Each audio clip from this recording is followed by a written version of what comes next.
PeakDay podcast, where we talk to our friends about fertility and natural family planning. Our guests today are Nathan and Elizabeth Hoxie. They are a military family currently living in Williamsburg, Virginia. Nathan enlisted in the Air Force a year after they were married, and after 6 years of service, Nathan was commissioned into the Coast Guard. The Hoxies have moved 8 times in 13 years of marriage and have had babies in 4 different states.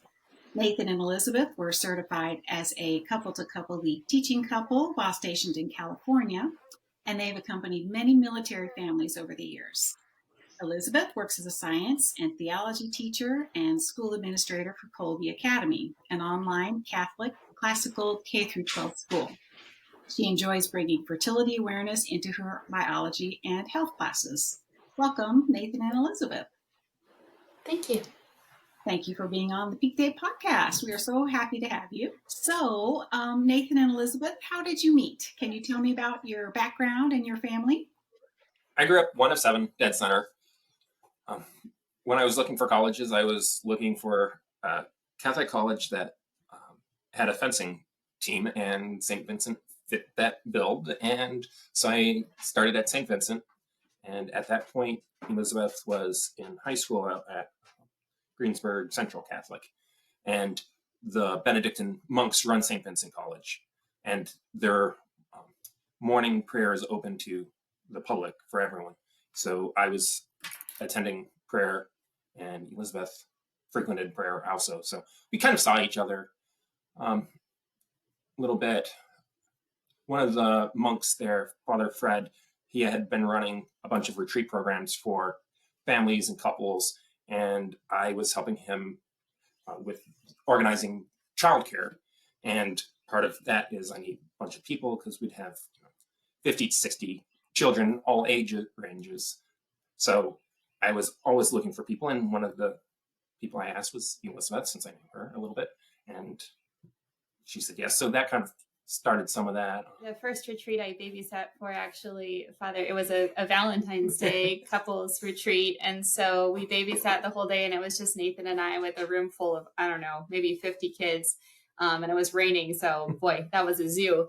And at the end of the day, Father Fred invited us up for dinner. So it was the 2 of us in this room full of married couples with romantic lighting and, the whole shebang. So I ended up going to college at St. Vincent. And at the time we met, both of us were in various places in our discernment. Nathan was considering the priesthood and praying on that. And I had actually submitted an application to a Carmelite convent. And so marriage was not even on our radar at that time, but we just grew in friendship with each other. Nathan graduated 2 years ahead of me and pursued his master's at Marshall University. And our relationship deepened over that time that we were living in different states. We used to pray the rosary together in the morning over the phone. And then he proposed at the end of my senior year of college, and we were married shortly after. And all of the monks who knew us during those college years said, boy, it's about time. They had been taking bets on how long it would take us to get engaged. So, yeah. So did you learn about natural family planning before you were dating or while you were dating? And then how did you become a teaching couple? We both did our undergrads in biology. And at the time we got married, I was in medical school. And so just the science behind natural family planning immediately appealed to us. Just the beauty of the evidence-based approach to fertility was very, very attractive to us. I remember sitting in a pharmacology class in my first semester of medical school, and there was a guy sitting next to me, and they were talking about all the different types of hormonal contraception. And my classmate said, I can't believe we're doing this to women with all of the side effects of those contraceptives. So we were learning natural family planning at the same time, and I was able to share a little bit about that with him. But, just the science alone has always spoken to us and been very appealing. And that was part of the reason that we wanted to become teaching couples ourselves. So what did you find easier than you expected and maybe harder than you expected when you started using natural family planning together? So the charting itself has always come pretty easy to me. At first, when we were just beginning to learn differentiating between with the mucus signs was challenging, and so it's been good for me to have had that experience, so I can share that with couples that we're teaching. That it just takes some cycles to gain that knowledge of how your body works and be able to put that information into a chart. I think the bigger challenge for me with practicing natural family planning came later on when we started to have miscarriages. On the one hand, the fact that I was charting gave us the gift of knowing about those children that we had conceived, but on the other hand, that that that knowledge also weighed heavy. Knowing about each of those losses that we wouldn't have known about otherwise had I not been charting. A lot of couples find that they, after learning and practicing NFP, it just kind of spills over into other aspects of their lives, like increased faith or better communication as a couple, even like healthier food or lifestyle choices. What has your experience been? One of the things we learned early on with charting is make a determination before the cycle begins what your plans for the cycle are. Is this abstinence cycle, or is this trying to achieve pregnancy cycle? So having that conversation, especially before you hit phase 2, is a conversation you really want to have. So you're not trying to make a decision when hormones are doing their thing. I think for me, the practice of NFP, we've been charting and practicing NFP as a lifestyle for 13 years. And I think at least initially at the beginning, because we are coming from a science background, seeing all those fertility signs and seeing all that data gave me a sense of, I felt like I was in control of my fertility. And that's true. I mean, I do have this knowledge, and that's given me the ability to advocate for myself with healthcare professionals and all of that. But I also have come to the realization that God has given us the gift of a beautiful, orderly biology, and it makes sense. But ultimately, He's still the giver of life, and I don't have control in that.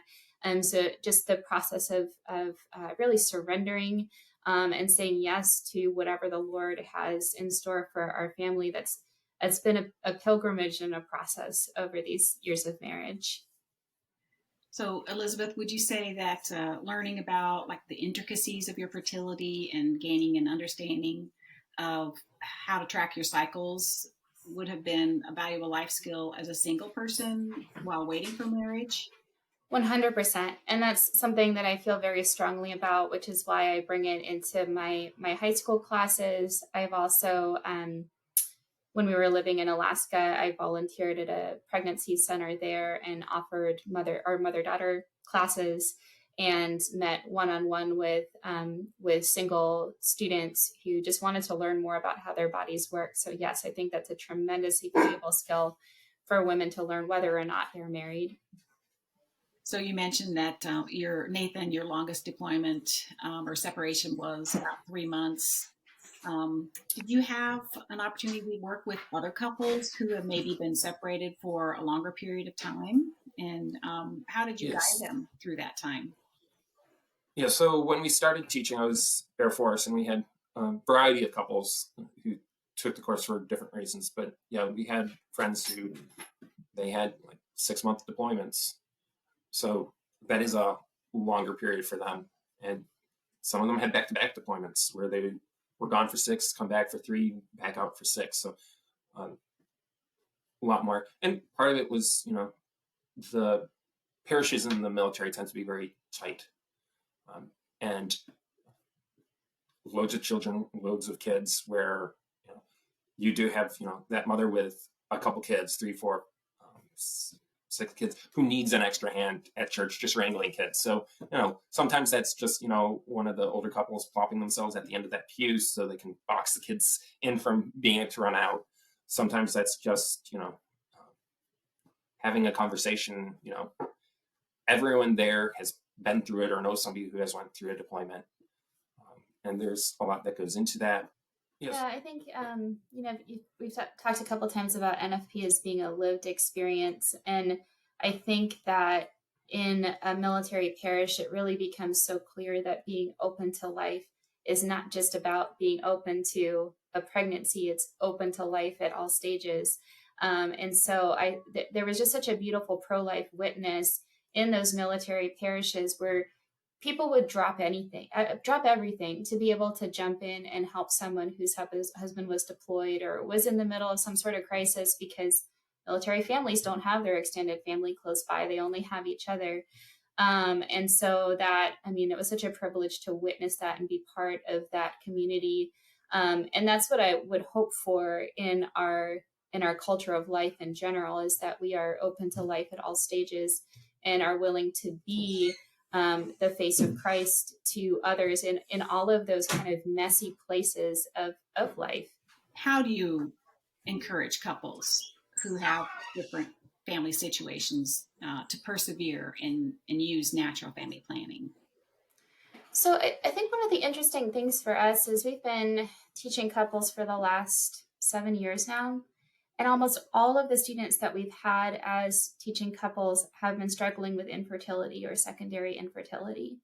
And so the guidance that we have offered them, as they're going through an experience of deployment, is more along the lines of, let's keep charting, let's know where you are in your cycle, because their hope is to conceive, and they have maybe 6 months of deployment and then maybe a limited time together. And so having that knowledge of where they are in the cycle when the husband or wife comes back from deployment is that much more important.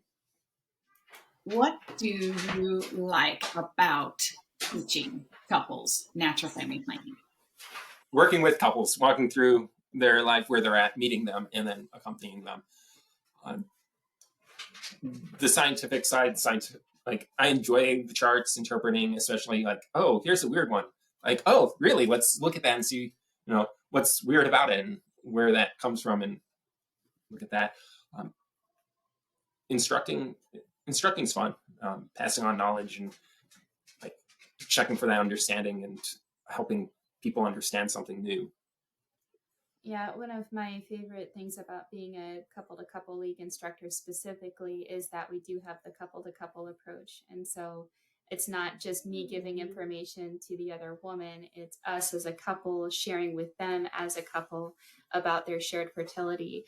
And I think that it's a really powerful approach and a very important approach. And then, the biologist in me thrills every time we get to the hormone interaction slides and talking about the effect of estrogen and progesterone and all of that.